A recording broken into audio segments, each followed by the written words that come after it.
Happy Monday, Swell. This is Karan Dev, as always, back on the Think Tank Swellcast. Now, when we think of an issue which has had a disproportionate impact on communities the world over, and is truly an existential threat to the world, and is perhaps the most widely discussed when we think of conversations across continents, we're looking at climate change. No matter where you're situated or what your social location is, it is a matter of deep concern for policymakers, everyday citizens, and organizations alike. Now, as a country with the second largest population in the world, India has certainly borne the brunt of this mega issue. And while there have been focused efforts by various stakeholders, be it industry, the government, and the United Nations, who've tried to implement efficient and viable policies, we are nowhere close to slowing down the impacts of climate change. However, the good news is that we have some of the country's youngest and sharpest minds actively working to bring together groups of people to create change and also lead the way. One such organization is the India Climate Collaborative.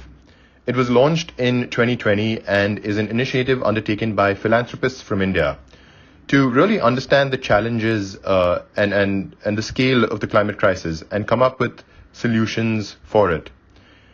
I'm joined today by Shloka Nath, the acting CEO of the India Climate Collaborative.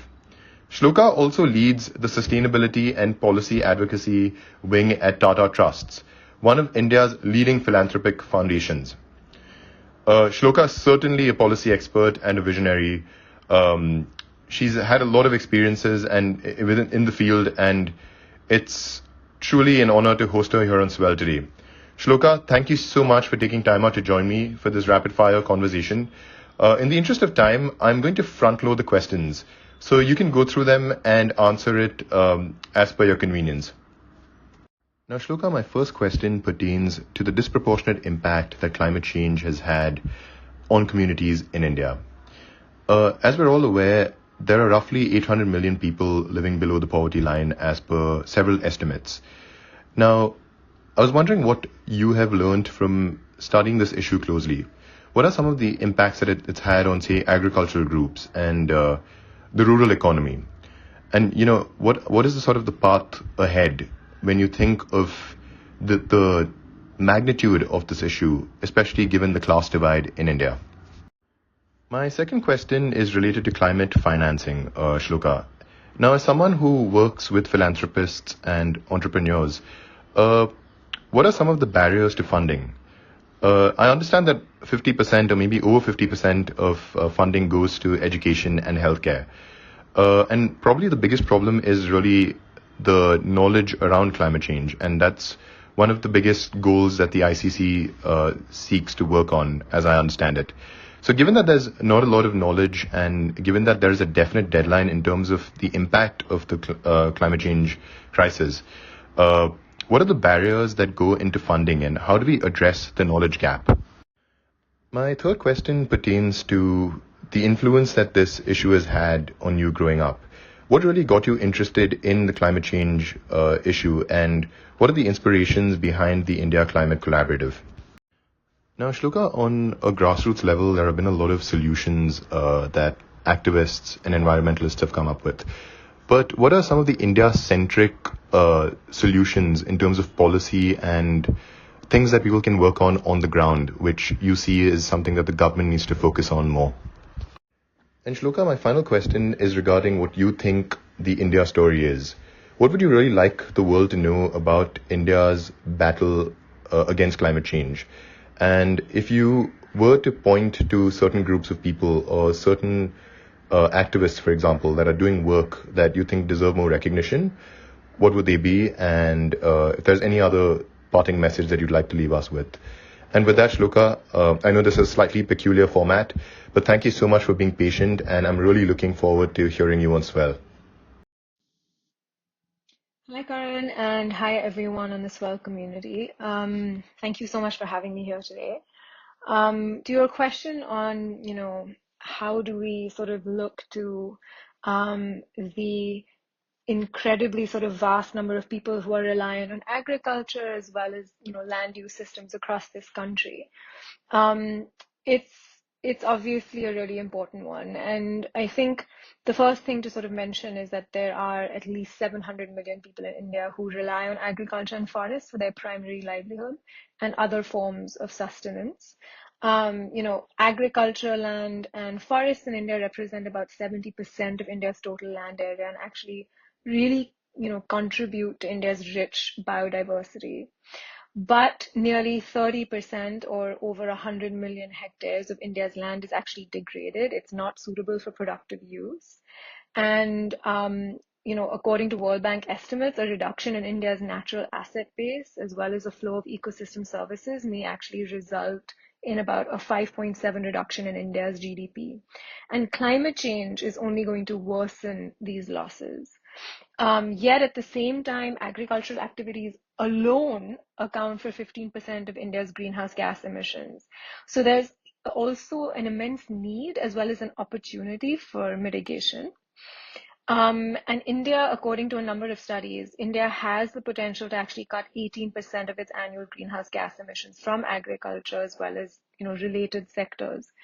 So this is really the landscape that we're working in when it comes to agriculture and climate change. I mean, I also want to mention that India really also faces extreme pressure on its land, given its high population density and growth, given our low agricultural productivity. We also have very unsustainable agricultural practices, and I've mentioned, degrading forest quality, all of which have really slowed our progress on mitigation and sequestration grows. And as our population grows, our pressure on agricultural land due to urbanization is only going to increase further. Yet, as I said, the land itself has immense potential for carbon removal. If we look to improve agriculture and reforestation, which are actually two of our targets under our NDCs, or our nationally determined contributions under the Paris Agreement. And if we look at the picture globally, existing farmlands and forest lands can actually contribute 37% of globally committed carbon emissions reductions by 2030. And agriculture and forestry solutions offer more than 2/3 of all cost-effective natural climate solutions. So what we're doing at the ICC is we're actually landscaping the sector through our research on nature-based solutions in India. And we've unearthed a number of the most impactful land use nature-based solutions, which will help enhance resilience and adaptive capacity to climate change and will significantly reduce emissions, while also furthering climate justice and equity. And some of these solutions are things like regenerative agriculture. It's a farming system that includes practices like soil cover or zero tillage, crop rotation or cover cropping. It really helps build healthy soil and it protects biodiversity. It improves water quality and efficiency. We have, through the Arrest Alliance that we are supporting, we've actually identified 11 million hectares of degraded agricultural land which have potential for restoration. We're also really actively promoting climate resilient agriculture. We're looking at assisted natural regeneration, which is really a low-cost forest restoration technique to convert and restore degraded lands into productive forests and prevent further ecological disturbance. We're also looking at agroforestry, which is the cultivation and use of trees and shrubs with crops and livestock in agricultural systems. It really helps, map, and we have mapped potential agroforestry areas, especially across the central highlands of India. And these practices, things like forest farmings and silvopasture, etc., really look at the co-benefits aspect of restoration, but also really looking to drive, livelihoods and income generation at the same time, which is really important in a country like India. There are many, many more measures, of course, but I do want to say that, a lot of these solutions are being implemented in India by a diversity of ecosystem actors, and we do look to support solutions at the intersection of land, nature, climate, and livelihoods. And that's our work. So, despite climate change's immense impact on lives and livelihoods, philanthropies have historically allocated very small sums to address the problem. And up until a few years ago, climate change honestly was seen as a problem for the future. According to a Yale study in 2011, 42% of the Indian public was actually unconcerned or indifferent or disengaged with the topic of climate change. Today, though, there is, of course, increased recognition of the grave risks that have been posed by climate change to lives and livelihoods. Yet, philanthropic funding towards climate solutions actually remains meager compared with the scale of the problem and the speed with which the world must act to stop the adverse impacts that it causes. Just to give you a few figures or statistics here, less than 2% of global philanthropic funding is actually dedicated to climate change mitigation. And this is a widely quoted statistic from Climate Works Foundation. It's really served as a rallying cry for increasing philanthropic ambition globally. But there is a lack of analogous India-specific figures, and that only really serves to highlight the lack of focus on the sector domestically. Our country is the third largest contributor to global emissions, but receives only 5% of annual global foundation-based grant support for mitigation. Domestically, that is within India, cumulative philanthropic spending on climate and adjacent sectors actually stands at about 300 million. And to put the deficit in context, so you understand, how big a gap we really have. Cyclone Amphan, a tropical cyclone that impacted eastern India in May 2020 alone caused an economic loss of about 14 billion USD. So we know at the ICC that climate philanthropy has been historically insufficient in India, but what we've noticed over the past couple of years through our work is that there is an upswell of interest in and commitment to climate action in India, both from international and domestic stakeholders. So we really believe that philanthropy can play a catalytic role in enabling climate action in India. And so we look to increase funding towards climate solutions across India. That is, I think, one of the key sort of tenets to what the ICC tries to do. I also want to point out that, accelerating finance for climate action really comes from the fact that we believe that, philanthropies are inherently well suited to tackle climate change for a number of reasons, because they can increase national ambition, they can make patient bets, they can be flexible and take risks, they can fortify relationships across stakeholders, as well as innovate and pilot new solutions that can be scaled by private or public actors. Not to mention the fact that here in India, engaging philanthropic leaders has a cross-sectoral impact. Because it really enables access to a broader pool of finance, given that a majority of Indian foundations are actually associated with large corporate houses. So what we see here on the ground in India is that philanthropy can play a major role and an essential role in building new narratives, norms, and solutions that will really inspire ambitious political action, as well as create future opportunities for private investment. I have always been someone who has really held the planet and nature around us as sacred. I'm someone who grew up in a family of wildlife conservationists. My brother was an environmentalist, and my father used to take both my brother and I into the jungles. We could fish before we could walk.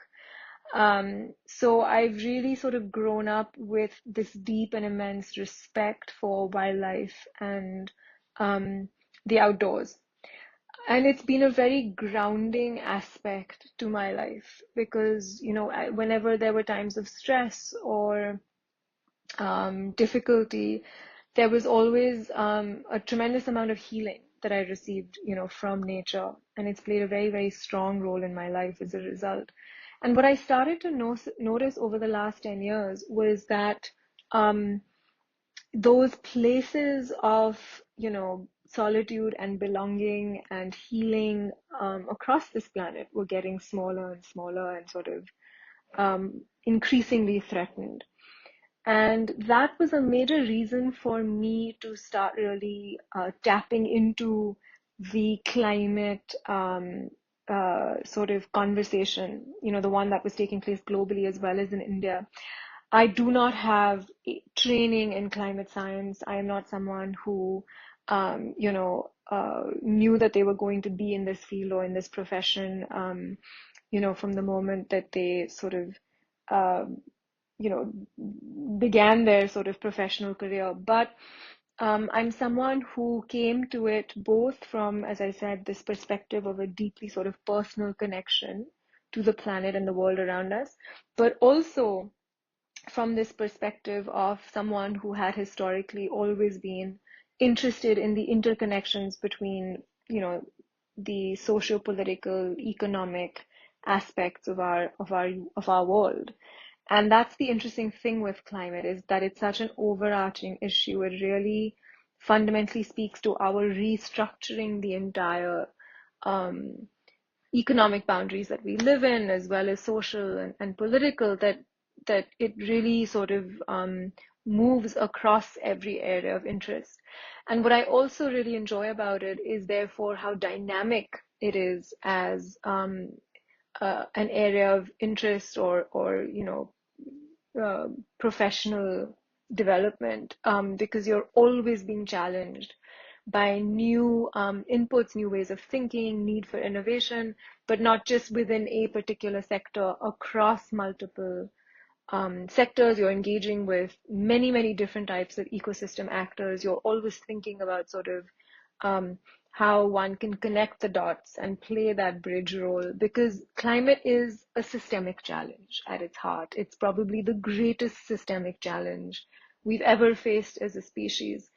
Um, and that in itself brings not only a great, profundity to it, because you are really diving deep into the question of who are we and how do we want to live and what is it that we want to leave behind. But you're also at the same time being forced to think and empathize and work across the aisle in so many different ways, that there is that constant sense of you know, never really being still in a way that leads to stagnation. You're always having to sort of reinvent the wheel, and in ways hopefully that allow you to build on what you've already laid out. So for that reason, climate, I think, was also very appealing. Just in terms of sort of wanting to explore the space, and once you get into it, you get hooked. I've met some of the best people in the world who work in climate, either on the ground and on the field, or people who are sitting in government or in policy think tanks across the world, um, or working with the latest technologies, funders, people who've devoted their entire lives to figuring out how to make this a better place for all of us. So I really think it depends on the sector. There are so many incredible civil society organizations or implementing organizations, entrepreneurs who are on the ground, who are seeking to build out solutions across a number of different challenges. I spoke extensively about agriculture at the start of this interview, but there's also a lot of work that's taking place at the level of energy. When we talk about energy access, for instance, and how we might address energy poverty, because it's a key first step to India's, human development. We have implementing organizations on the ground who are looking at air quality as one of the most tangible concerns for civil society, and a lot of grassroots organizations who are also very, very focused on, areas like water, for instance, because rural India is in the midst of a water security crisis. And, I think the combination of solutions, or rather the levers when it comes to these solutions, are all very different. In some cases, it's leveraging data and digital tools. In some cases, it is policy incentives and preparing those. In some cases, it's sector-led coalitions and building out geographical clusters across this country to take to scale. But whatever the mode of intervention, the fact is that there are tremendous innovative solutions that are being looked to on the ground here in India, and grassroots organizations, and as I said, CSOs and implementing agencies and organizations that are really working hard to build out those solutions. The ICC itself is building out a marketplace of fundable ideas and opportunities for funders to drive finance towards these solutions, so that we can scale them from the bottom up and take them across the country. And you'll hear more about that soon as well. But that is a huge focus area for us as well, is developing that pipeline of opportunities that we can direct, funding and finance towards.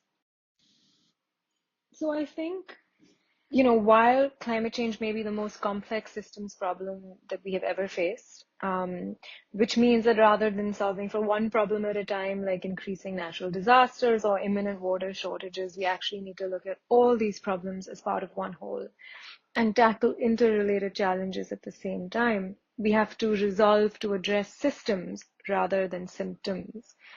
And a solution will not be effective or enduring if it creates new problems. So we do need new business models, new technologies, new policy frameworks, and most importantly, new ways of engaging with each other. But the good news is that we have all the solutions we need to solve the climate crisis and build the future we want. And we have communities working across India to implement them. But these solutions and communities working to implement them need our support in terms of financial resources, in terms of capacity building, in terms of data and tools. And to plug these gaps, we have to radically scale climate philanthropy to target those on-the-ground efforts, because philanthropic capital, as I've mentioned earlier, is limited but precious. And it's a recipe for driving truly catalytic change. So the ICC's mission is to really mobilize significant capital to provide urgently needed resources to leaders and organizations and communities who are implementing climate solutions today. And rather than narrowly, focusing on one approach, we take a more holistic view to develop system solutions. We look to identify and activate leverage points that can create really significant and positive impact in climate change mitigation, as well as for building resilience for communities across India. I just want to end by saying that, I am incredibly optimistic about our ability to meet the crisis where it's at. I do really believe in the power of community-led action. I know, Karan, you requested me to list a whole, any sort of folks who really stand out. But honestly, if you take a look at the ICC website and you take a look at all of our partners, I would like to call every single one of them out for the work that they're doing. And I would really urge you all, whoever's listening, to go see some of our work and who we're doing it with on our website. But I really do believe that together we can work to create measurable, meaningful, and lasting contributions. It is going to need to be coordinated action, but I genuinely believe that if we come together, we can stop the climate crisis. And that is something that I'd like to leave everyone with today. Shloka, thank you so much for this truly insightful conversation. We've learned so much from listening to you, and there are a lot of areas that I know that are yet to be discussed. And on that note, I'd like to open up this conversation. So if anyone has any questions or comments, please feel free to post it on this thread itself. And as I mentioned, Shloka, it'll be amazing to have you back on Swell to discuss climate change and other policy areas. And I hope that we can connect with you very soon. Thanks again for taking the time out, and have a wonderful day. Really great interview, Shloka. I mean, the fact that you focused greatly on India and climate action within India is something very commendable, because I often find that conversations around climate change are sort of very elitist in nature, and it's mostly about cooperation between countries on a global scale. But I mean, the fact that the effects of climate change have already begun visible on the in parts of India, especially in the underprivileged regions of India, is something which really means that we need to think global and act local. So my question would be that, I mean, there are two facts about India. So on one hand, India is like an economically underdeveloped country. We need economic growth. And at the same time, India is one of those countries most vulnerable to the impact of climate change. So, and often what we find is that the quest for economic development, for economic growth, for infrastructure, is often for industrialization, is often at loggerheads with the goal to ensure that the development we do is sustainable, uh, and that it doesn't have any adverse effect on the climate. Uh, so my question would be that is there a sort of balanced approach which we can take to ensure that both economic development and climate action can go hand in hand? Because I mean, I feel both these goals are really non-negotiable, of economic development and of combating the threat of climate change. So is there any sort of ways which have been devised in India to combat this problem and to have a balanced development? Shloka, my name is Deborah. I live in Los Angeles, and thank you so much for this interview and covering so many different topics. And I have sort of an interesting perspective on leadership in this space. People like yourself who are able to really frame things in an accessible way are so deeply needed. And I feel so strongly that your approach is so collaborative, and also you really have a way of keeping things bite-sized when you discuss them. And I just want to reflect and say how much I appreciate that. To that end, can you give us a day in the life of your life? Like, because you have so much on your plate, your organization does so much, from messaging to finance to just building alliances. Can you give us a day in your life, even this week, so we get a sense of what it's like to be you and juggle all these things? And how do you prioritize your days? Is it done for you by the agenda of your organization, or do you have a daily rigor that you sort of follow based on what's hot, what's not, stuff like that? I would just be so interested. I'm sure other people will be too. And again, thank you for being here.